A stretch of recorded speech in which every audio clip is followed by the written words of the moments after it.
chỉ hai lo dễ ru ru dân muốn để chỉ tao chia ly bé xin chỉ chùa rong gạo lý na thì từ gió lưu chỉ hành đại mù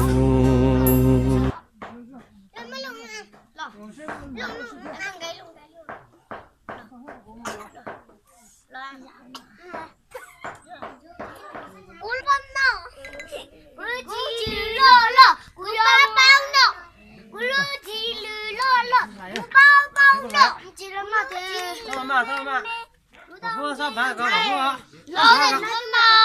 Được hua, con nào là chúng nó. Con nào nó rồi. Chị nói chứ mà thấy thế. Đừng có cắt căng. Anh thế này. Ngon gì? Con nào này chúng nó mà. Chúng có được chúng rồi. Con muốn nó có chúng. Chúng nó mà. Này. Nó bé con này. Ê con tôi mua nè. Xin nhớ quá bá tao quá. Con mình mà mua con này. Sao nào? Con mà con. Nó không lại mà. Mình cũng chinh nào. Chị cái chuyện nó lại nè.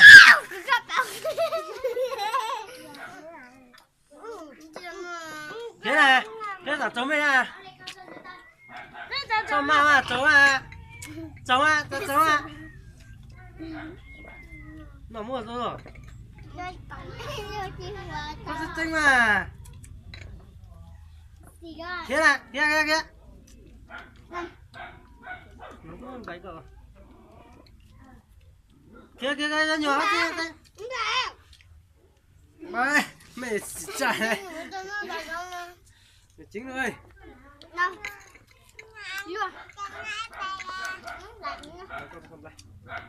Có ta cá không? Con đừng. Có chuyện gì đâu phải Bật đi. Đổ lại bật đi. Đánh nó đánh rồi. Nó đánh gì cơ? Chị cũng đánh các con chuyện rồi. Chị nó đánh các con. Sao. Chị nó đánh các con à? Nó này nó. Chị này.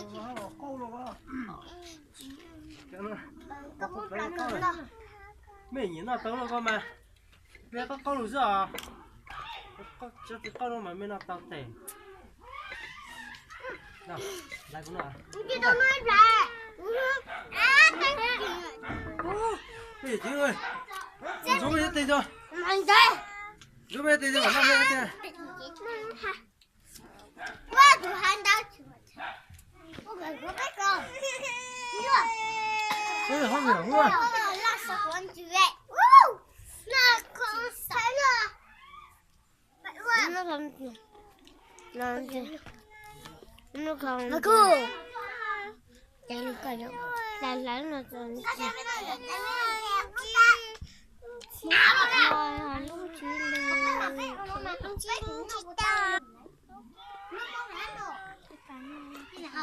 Bây giờ, tôi mà phê.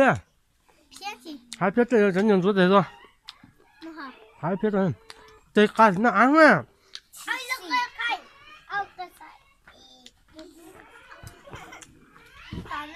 Hai phê chơi mấy là cái chân nhân rút rồi. Mình cái chỗ ăn nó non chỉ là gì? Nó chính thế. Cá thèm này. Nó đau chọc lại. Mình rút tay nó hút rồi mà nó. Hả? Ừ. Mình rút tay lên nhở? Mình rút tao vẫn nung tao xe. Chứ có chẳng thì. Mình cho tôi tao đâu đi có là đi có hết lúc tí là. Mua kìa. Mua kìa mình rút tay mấy phút. Mệt lên. Mua luôn với chỉ phân. Mình rút ra ăn được mía. Là đây, vừa mới chỉ dây chuột. Đây.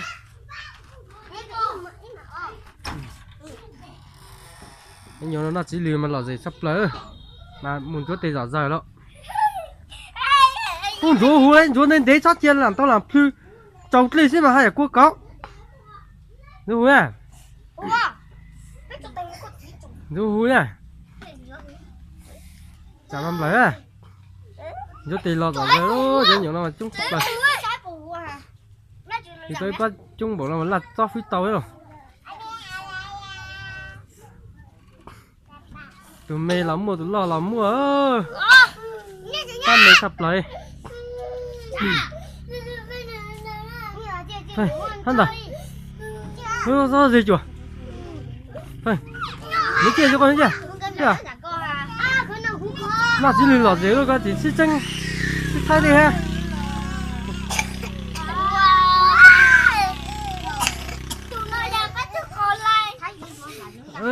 Cả lành ơi. Con vừa chai mì rồi, mì lành. Con nó tàu mỏ cả. Nó tàu mỏ để cả ra. Nhưng mà nó là gì sắp rồi. Tao lấy bùa. Có hàng lấy bùa.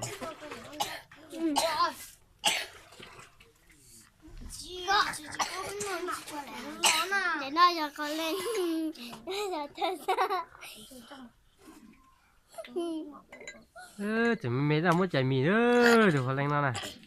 Họ lên họ. Họ chạy mì vào lên. Ta có xin cho mì cả. Bây giờ. Ta có xin cho mì bây giờ. Thế mà chung sắp lấy nó chỉ có mà là gì sắp lấy chỉ tránh nó thôi. Chứ chạy chỉ cho nó thế rồi. Ta tải chạy mình chỉ cho nó đây. Bây giờ một chạy đó, tụi nó một chạy. Mà chắc là phải mà chỉ tránh nó mà rõ rồi. Để chính chỗ tệ cũng có chỉ không chỗ tệ tàn thôi. Mà có rõ gì chứ? Có thể mới chỉ một số là một chỗ tệ rồi. Chỗ tệ tàn mà hú rõ lắm, cho nhiều nữa này. Chỗ tệ nó hú rõ cái gì đó. Cái mong chỉ nhớ tao sẽ gì nó lì nó chứ. Mẹ anh em muốn tôi sẽ chờ không? Nó sẽ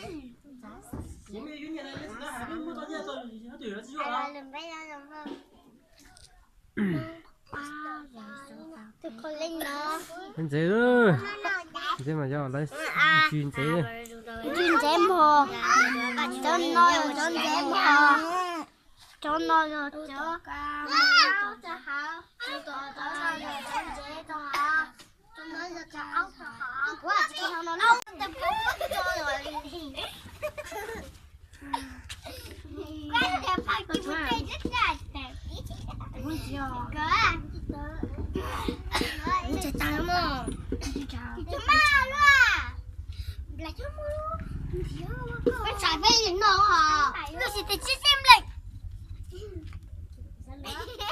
Nó trả lời nó này luôn hả?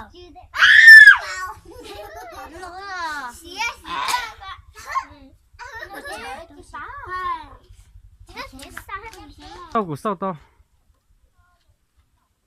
Sao vậy không một ra cho pia?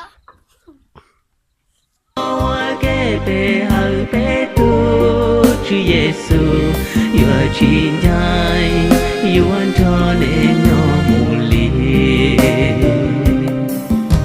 nhỏ rong neo cho phong yêu trao xiên tranh tu Chúa Giêsu